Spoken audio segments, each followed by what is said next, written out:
Master, to the Mukherjee brothers. Captain is now really in the state of the sadhaka. That the mere possession of wealth should create attachment is by no means true. Shambhu Molik used to say to Hridoy, Hridu, I have packed my things and I am ready for the journey. I said to him, God forbid, why do you say such ominous words? No, replied Shambhu.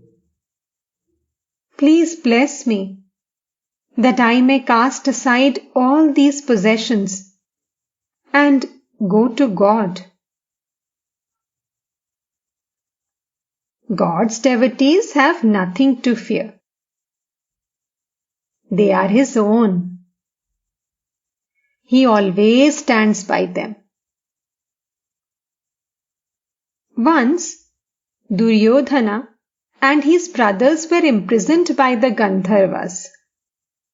It was Yudhishthira who freed them. Yudhishthira said, if our relatives are placed in such a plight, then it is our disgrace. It was about 9 o'clock in the evening.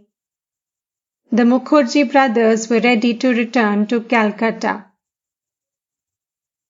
The master left his seat and began to pace the room and the porch. He could hear the kirtan sung in the Vishnu temple. A devotee said that Horish and Latu were in the singing party. Sri Ramakrishna and the devotees went to the Vishnu temple and saluted the deity. The Brahmins belonging to the staff of the temple garden and also the priests, the cooks and the servants were singing the kirtan. He stood there a few minutes and encouraged the singers. On the way back to his room, he remarked to the devotees, You see, some of them polish the metal utensils and some go to houses of prostitution. The master returned to his room and took his seat. Presently, the singers came and bowed low before him. The master said to them, One should perspire dancing and singing the name of God, as people do, earning money. I had thought of joining you in the dancing, but I found that you did everything very well.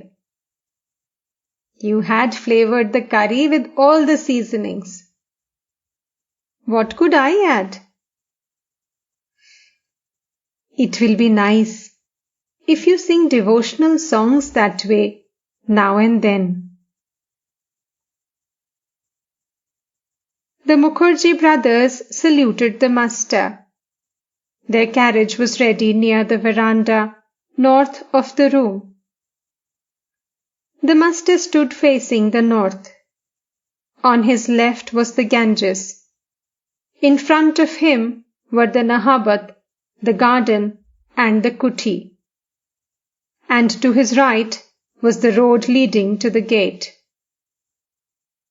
The night was dark, and a devotee had brought a lantern to show the visitors their way. One by one, the devotees bowed and took the dust of the master's feet. The carriage seemed too heavily loaded for the horses. The master said, Aren't there too many people in the carriage? Sri Ramakrishna remained standing. As the carriage rolled away, the devotees looked back at the Master's face, beaming with compassion and love.